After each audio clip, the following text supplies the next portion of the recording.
Joe in Pennsylvania says, is term life from AAA a good idea, or should I look for another option? So term life insurance, level term insurance in particular, is a really good product I wish a lot more people would buy.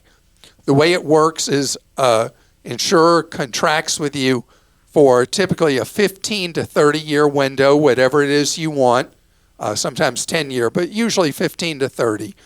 And you have a set premium for that entire period of time on a large amount of insurance. Regular term insurance, which I don't know if the AAA is a level term or regular, annual renewable term, the premium goes up every single year. I don't recommend that. It's better for you to have a set amount of insurance with the intention of owning it for a period of time you're trying to insure, for your kids to grow up into adulthood, for you to cover your working lifetime. Whatever the specific financial goal you're trying to protect with the insurance, that you buy it for that period of time and lock it in. If AAA has a competitive premium on a level term policy, fine. But it's good to comparison shop. And I have a guide I'm very proud of at Clark.com that walks you through how to shop for and buy a level term insurance policy. Again, that's a significant difference in term. Term insurance versus level term. There are rare circumstances where a term insurance policy known as ART is a good idea to buy. Usually it's not. You want the level term policy where they've committed to a premium for the entire time zone that you're trying to protect in your life. This one came in from Thelma in California. Please discuss the good, the bad, and the ugly of buying a car from a rental car company. So Thelma, it is my belief today that Thelma and Louise would want to drive a car they bought from a rental fleet off the side of a cliff, hopefully with them not in it. But the rental car fleets are trouble prone to buy as a used vehicle. And here's why. The rental car companies were set up to maintain vehicles with the most basic of maintenance, usually for 4 to 10 months. That was the historical cycle in the car rental business, is they would buy what were called program car or fleet purchases from the manufacturers, and they would keep them for less than one model year, and they would go into the resale market. They would have relatively high miles for a one model year old vehicle, but they were a decent purchase. Today, the nature of the rental fleet has changed entirely, and the rental agencies have not kept up with how they've changed it. I rent about 30 vehicles a year. This year it's more. But I rent vehicles all the time. And I can tell you the quality of the rental vehicles I'm seeing, they are atrocious, pathetic, pitiful. I mean, I virtually never get in a rental vehicle that doesn't have warning lights on the dash. And so the rental companies were not prepared for keeping vehicles so much longer as they do now to odometer readings beyond 50,000 miles. And right now they're radioactive to buy from those rental fleets. Stay away from them till the rental companies either adjust to having real maintenance on their fleets or they go back to owning them only for less than a model year. Okay, Matthew in Florida wrote in with this. We have several $100,000 in home equity. Our credit is excellent, above $800 for both of us. However, we have very little money in our savings account, and we're approaching a time where we may want to work with several vendors to get the exterior of our home painted, the stone on the outside refurbished, new carpets, and a backsplash for the kitchen to maintain our investment in our home. We know nothing about home equity loans. Would that be something you'd recommend for financing this work? Okay, first of all, congratulations on your very high credit score and having so much equity in the home. So the answer to your question depends with the number of things you said, getting the whole house painted, getting it refurbished, new carpets, doing some work in the kitchen, you're talking about a fair amount of work. So the key trigger is how long will it take you to pay off those improvements that you would do, that you would borrow money for. If you tell me, we'll pay it off in the next 3 or 4 years, you want to do a home equity line of credit, a floating rate loan that the financial institution extends to you. Credit unions are best for this. And you got that floating rate, and it's up to you to pay that down on that timely basis to get it paid off in 3 or 4 years.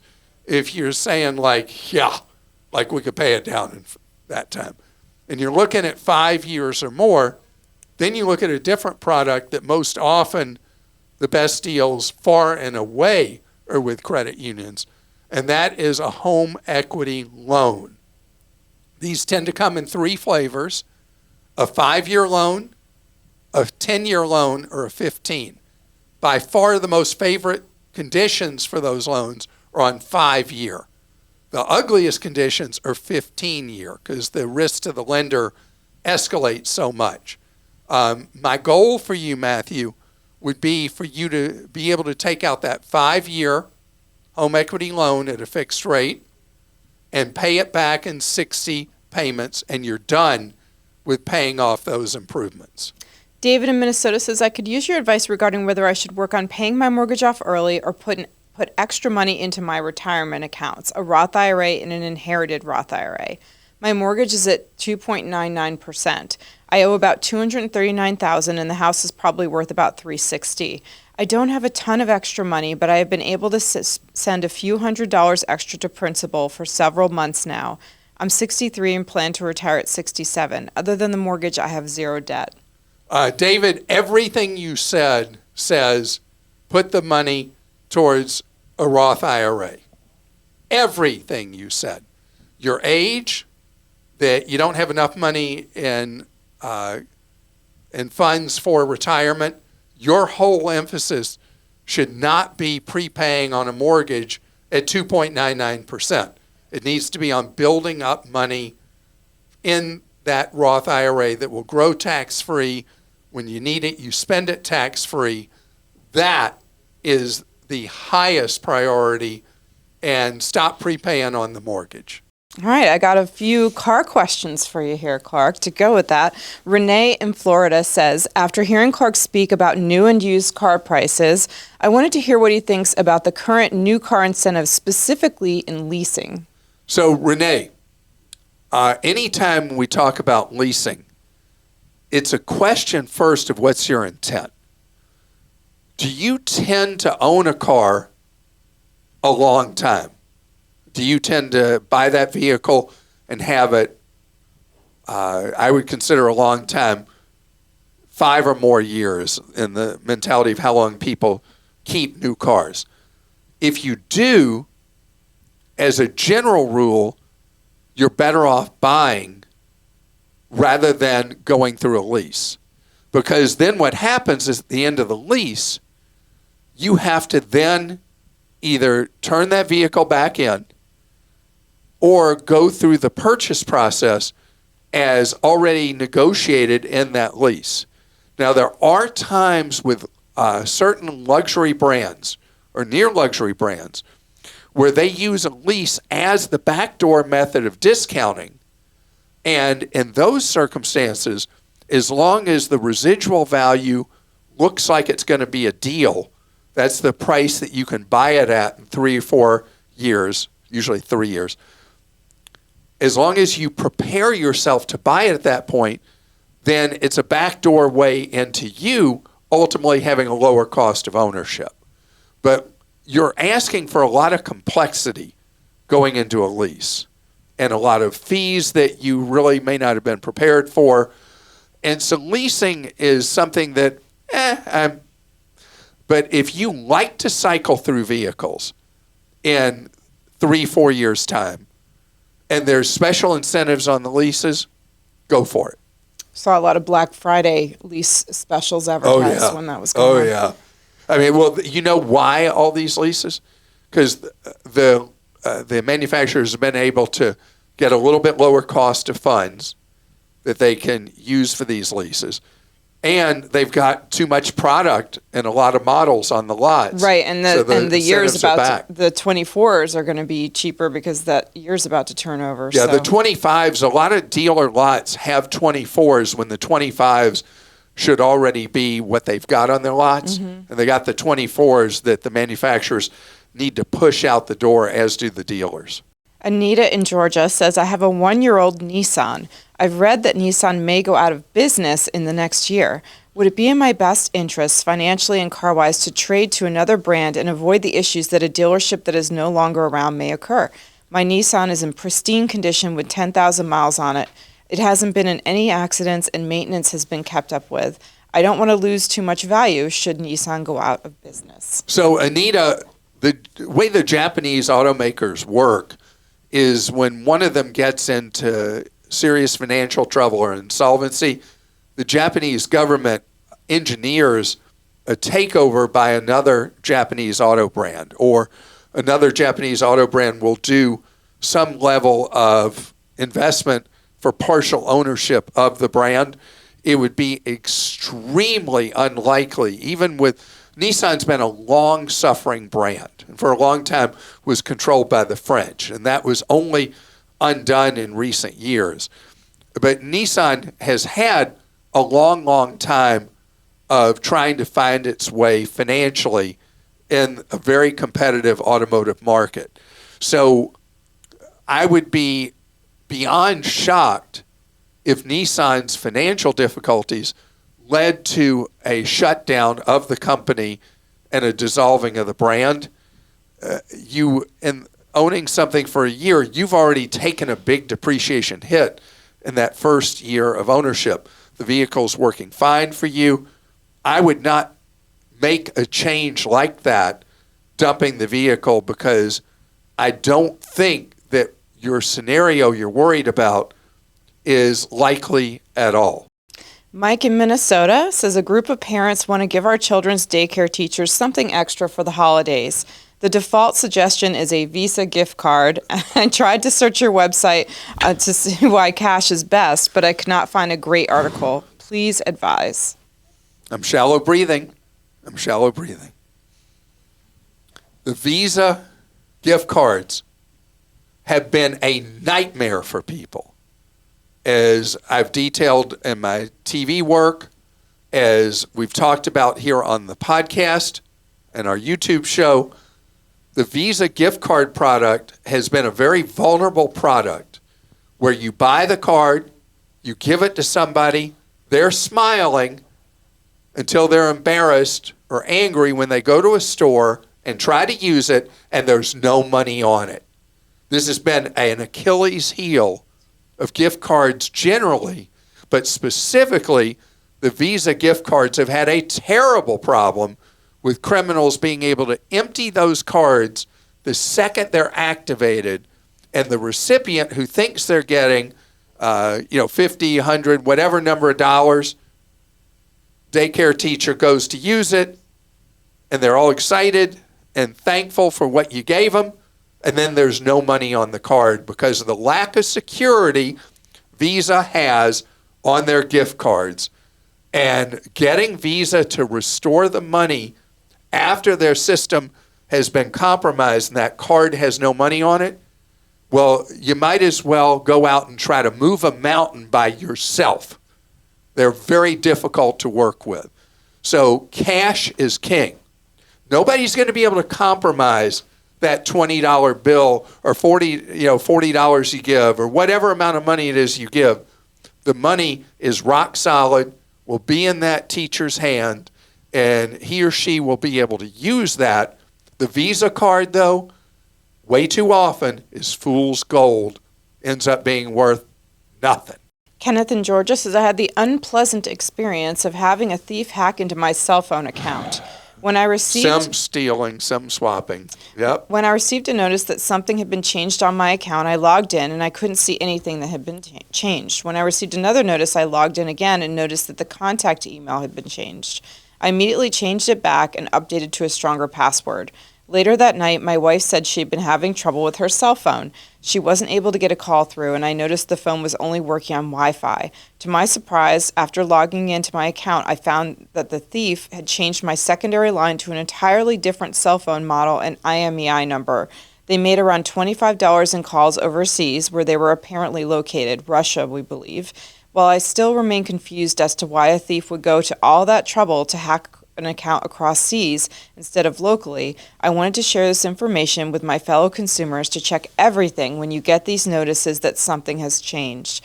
Because all this happened within about 2 hours, we were able to avoid paying for these bogus calls. So, Kenneth, thank you so much for sharing your SIM swap story. And here's what you need to know. The overseas calls, that's not what the criminals are after. They're after two-factor authentication, unless this person just didn't realize that's where the real money is. And then they try to get into your brokerage account, your bank account, wherever your money is, and swipe your money. So cell phone companies now provide a SIM lock feature. I remember when Krista switched recently, she didn't even remember that she had SIM lock on and couldn't port her number, right? Right. Yeah.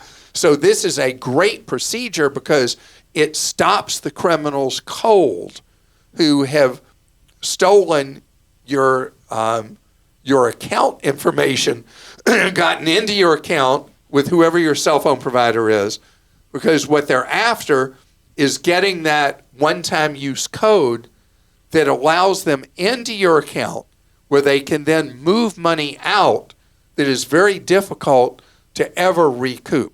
So take the notice you've gotten from Kenneth that he dodged a meaningful bullet, and you put in place with your cell phone provider SIM lock. It means if somebody does hack into your account and then try to steal your cell phone service, that they can't, even if they've gotten into the account, because you've got the SIM lock feature in place, or it puts an extra roadblock in. And SIM lock, as most of the carriers refer to it, is free to do. Some carriers, you can do it just by signing in your account, go into the procedure to lock it, and the smart carriers don't allow somebody, once they've gotten access to your username and sign in and gotten into your account, they don't allow them after a change in information for email address or anything like that to remove the SIM lock from a sign-in of the account. You can add it in some cases to your account by signing into your account, but you can't remove it that way, which helps prevent a criminal from being able to really go around the SIM lock. This is serious stuff. If you have worked hard to save and invest money over the years, and in a day, a criminal runs off with much of it or all of it. Andrew, he says, I'm a longtime Quicken user, and they recently offered a new service, Quicken LifeHub, a secure online personal vault for all your important documents, information with an easy-to-use interface. I also saw a similar product called Trustworthy.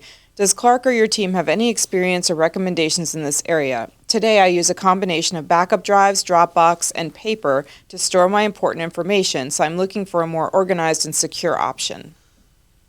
Andrew, this is going to surprise you. I prefer what you're doing right now. The problem with the digital services is they'll decide one day, like, oh, yeah, we're not going to do that anymore. What was that budgeting thing that people love so much? Mint. That just the owner of Mint, was that Intuit? Yes. Intuit just like, they just had a meeting one day and they say, yeah, we don't want to do this Mint thing anymore. Bam, gone. I worry about any of these digital kind of services that free subscription, whatever, that the owners of the company just one day say, yeah, we're not doing that anymore. And then where are you left? So you relying on me, myself, and I, which is what you're doing right now, and having basically 3 different ways you're storing stuff, I think is actually an organized way of doing it. And I prefer that to the subscriptions because we just can't trust them right now. Stephen in Colorado says, any feedback on using Google Fi on iPhones? My wife wants to switch from Android One Plus to iOS for her phone. Many of our kids use iPhones, and she's also addicted to her iPad. But the Google Fi store says that iOS compatibility is only in beta. Which it's been for like 5 years, long time. So full disclosure, 4 of us in our family are on Google Fi, and everybody is on an iPhone but me. And the iPhones, you have to go through a manual process because Apple and Google don't like to play well together. And you have to go in and change some settings before an iPhone will work properly on Google Fi for various things like travel overseas, for checking your voicemail and all that. It's not a difficult process. It's tedious. It takes about 5 minutes. And you can have the instructions like on a computer screen and go in and manually change those settings. Why it's not automated, I don't understand enough about the Hatfield-McCoy's thing between Apple and Google. But it will work fine on Google Fi as long as you do make sure that those manual setting changes are made.